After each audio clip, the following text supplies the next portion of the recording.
رکعت کے 2 سجدے ہوتے ہیں، ابھی ایک سجدہ ہوا تھا کہ دست قاتل نے سر کاٹ دیا، کہا حسین کی پیشانی میں دوسرے سجدے کی تمنا بچت رہی۔ یہ تھا حسین ابن علی کا سجدہ، ساری زندگی رب کے حضور سجدہ قضا نہیں ہونے دیا۔ آج پانی نہیں ہے، اللہ اکبر، آج تیمم کر لیتے ہیں، آج اپنے خون کو اوڑھ کر کے حسین نے اپنی پیشانی اپنے مالک کے حضور جھکا کر کے عظیمت کی وہ انوکھی داستان رقم کر دی کہ صدیاں گزرنے کے باوجود بھی ان کی یادوں کے چراغ روشن ہیں۔ جب حضرت امام حسین اور دوسرے اعیان و انصار کو شہید کر دیا گیا تو ان کے سر نیزوں کی نوک پہ چڑھا دیے گئے۔ حضرت امام حسین کا کٹا ہوا سر اور باقی 71 افراد کے کٹے ہوئے سر نیزوں کی نوک پہ، اور 10 سواروں کو ابن سعد نے کہا کہ ان کو رون دو، اور گھوڑوں کی ٹاپوں تلے حضرت امام حسین رضی اللہ تعالیٰ عنہ اور ان کے آوان و انصار کو جو ہے وہ روندا گیا، حتیٰ کہ ان کی استخوان مبارک، ان کی ہڈیاں بھی چور چور ہو گئی۔ روننے سے قبل ان کا لباس اتار لیا، ان کے کپڑے اتار لیے گئے۔ اللہ اکبر، کیسی دردناک گھڑیاں تھیں۔ یزید کا صرف یہی بد کرداری کا مرحلہ نہیں تھا، اس کربلا کے صحرا کے اندر یزید نے جس طرح امام حسین رضی اللہ تعالیٰ عنہ کو شہید کیا اور حضرت امام حسین کے خاندان کو شہید کیا، جب مدینہ المنورہ پر یزید نے مسلم بن عقبہ کو مقرر کیا، جس کو بزرگوں نے مصرف بن عقبہ کہا ہے، تو اس کو کہا 3 دن تک مدینے کا حرم تمہارے لیے حلال ہوگا، جو چاہو تم کرنا، اور شامی فوجوں کو اجازت ہوگی۔ تو وہاں بھی انہوں نے 10,000 تابعین اور 700 صحابہ کو شہید کیا۔ حضرت ابو سعید خدری رضی اللہ تعالیٰ عنہ گھر سے باہر نکلے، کافی بوڑھے ہو چکے تھے، تو انہوں نے حضرت ابو سعید خدری کو پکڑ لیا، کہا تم کون ہو؟ کہا مجھے ابو سعید خدری کہتے ہیں۔ تو کہا ہاں تمہارا نام سنا ہے، اور داڑھی سے پکڑ کے کھینچا اور کہا کہ ہے تمہارے پاس جو ہمیں دو؟ تو کہا کہ میرے پاس تو کچھ بھی نہیں، میں تو فقیر آدمی ہوں۔ تو ان کے گھر ان کو لے گئے، تو 2 کبوتر رکھے تھے حضرت ابو سعید خدری نے، تو وہ کبوتر لوٹ کے لے گئے۔ اللہ اکبر۔ حضرت ابن سلام رضی اللہ تعالیٰ عنہ کو، جو حضور کے علم بردار تھے فتح مکہ کے دن، ان کو ستو پہلے پلائے اور پھر ان کی گردن کاٹی گئی، اور کہا یہ ہے وہ ستو جو تم زندگی میں آخری بار پیو گے۔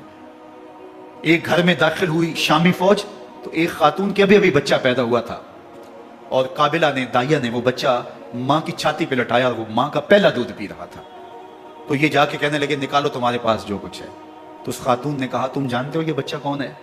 انہوں نے کہا ہم نہیں جانتے۔ کہا یہ حضرت ابن ابی کبشہ انماری رضی اللہ تعالیٰ عنہ کا بچہ ہے، اور یہ وہ صحابی ہیں کہ جو بیت الشجرہ کے موقع پہ حضور کے ہاتھ پہ بیعت کرتے ہیں۔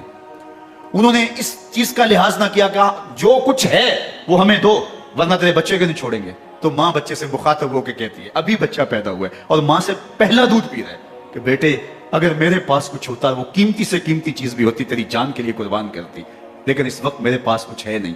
تو ایک شکی آگے بڑھا اور بچے کو ایک ٹانگ سے پکڑ کے کھینچ کے دیوار کے ساتھ پٹک کے مارا، جس سے دماغ کا بھیجا نکل گیا۔ کیا کیا زیادتیاں نہیں کی۔ 700 صحابہ حرہ کے واقعہ میں شہید کیے یزید نے، اور 10,000 تابعین شہید کیے۔ مسجد نبوی میں ممبر رسول کے ساتھ گھوڑے باندھے، اور وہ ممبر رسول اور مصلی رسول کے قریب لید کرتے رہے۔ حضرت سید عبد المسیب فرماتے ہیں میں نابینا تھا اور حضور کے روضہ انور کے پاس بیٹھا تھا، اور یزید کے سپاہی آتے، جو بھی مسجد میں نظر آتا پکڑ کے لے جاتے، مجھے نابینا سمجھ کے چھوڑ دیتے، لیکن میں پریشان تھا کہ ظہر کا وقت ہوگا، عصر کا وقت ہوگا، مغرب عشاء کا وقت ہوگا، نہ اذان، نہ اقامت، نہ جماعت، تو کیسے مجھے پتہ چلے گا کہ نماز کا وقت ہو گیا، اور کیسی میری نمازوں کا کیا بنے گا؟ میں اس فکر میں بیٹھا تھا۔ لم ازل اسمع الاذان والاقامت من قبل رسول اللہ صلی اللہ علیہ وآلہ وسلم۔ فرماتے جب بھی پھر نماز کا وقت آیا، گنبد خضرا سے اذان کی بھی آواز آئی، اقامت کی بھی آواز۔ 3 دن تک مسجد نبوی کے اندر گھوڑے بندھے رہے اور مدینہ کی حرمت پامال کی۔ مدینہ کے گھروں کے اندر یہ بد کماش داخل ہوئے، اور جو بدکاریاں انہوں نے کی، کلیجہ منہ کو آتا ہے۔ 1002 شیزائیں ان بدکاروں کی بدکاریوں کی وجہ سے کواری حالت کے اندر حاملہ ہوئی۔ 3 دن تک مدینے کا حرم انہوں نے پامال کیا، اور پھر مکہ المکرمہ میں کعبۃ اللہ پر گولے برسائے اور کعبہ کا غلاف جل گیا۔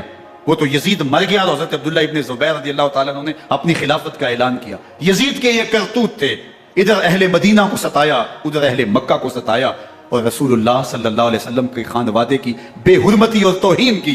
نہ صرف انہیں قتل کیا گیا، ان کی لاشوں پہ گھوڑے دوڑائے۔ ابن سعد اور شمر جو ہے وہ خیموں میں داخل ہوا اور مخدرات اسلام کی چادریں چھیننے کی کوشش کی۔ حضرت زینب سلام اللہ علیہ نے مخاطب ہو کے کہا ہمارے چہرے کے رکھوالے چلے گئے ہیں، ظالم تو خیال نہیں کرتا ہم رسول اللہ کی بیٹیاں ہیں۔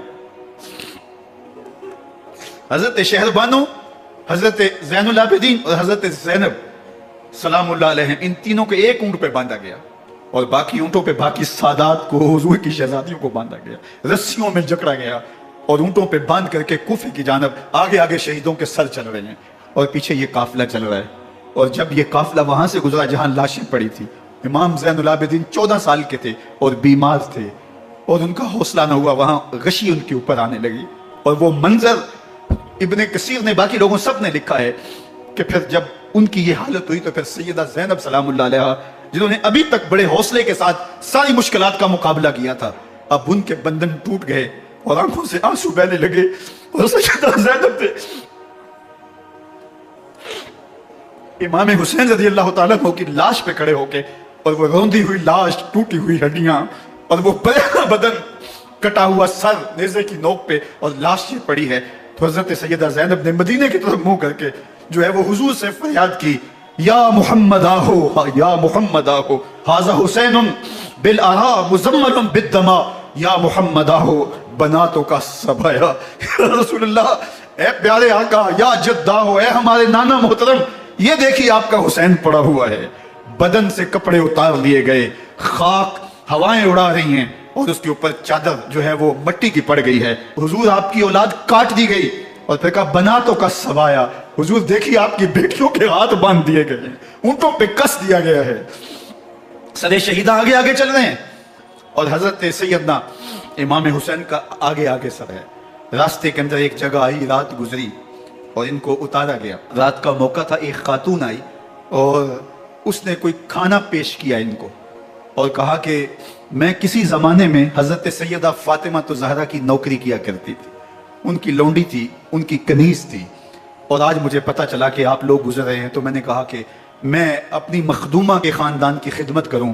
اور پھر اس نے کہا کہ اس وقت سیدہ کی گود میں ایک 6-7 ماہ کی بچی تھی جس کو زینب کہا کرتے تھے، تو سیدہ زینب نے کہا کہ اماں اگر پہچانتی ہو تو وہ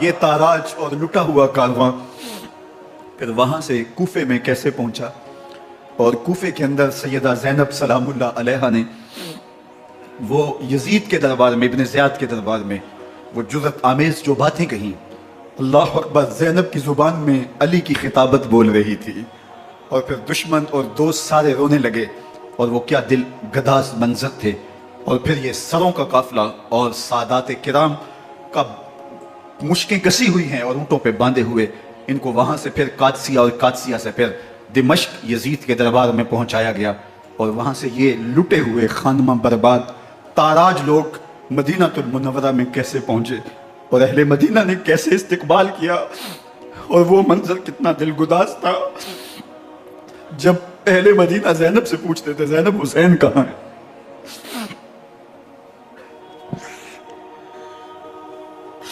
بے مروت بے وفا تیرا بھی کیا افسانہ ہے، جس نے اپنی ہی شمع کو گل کیا تو وہ پروانہ ہے۔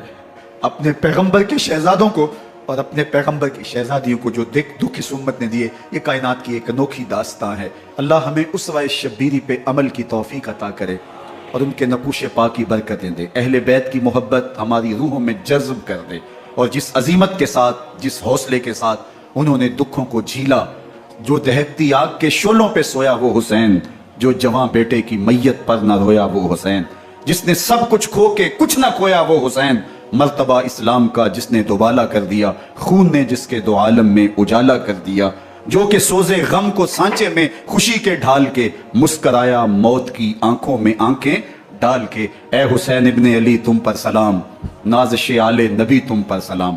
ذرا میرے ساتھ یہ پڑھ لیجئے، اے حسین ابن علی تم پر سلام، نازش آل نبی تم پر سلام، تم پہ لاکھوں رحمتیں لاکھوں سلام، اے شہیدان محبت کے امام، لالا گو لالا بدن لالا کفن، اے چمن اندر چمن، زندگی ہی زندگی تیری حیات، اے حیات اندر حیات، افتخار ملت بیضا ہے تو، رب کعبہ کی قسم یکتا ہے تو، فخر کا دل میں دریچہ باز کرنا چاہیے، جن کا تو آقا ہے ان کو ناز کرنا چاہیے۔ وآخر دعوانا ان الحمدللہ۔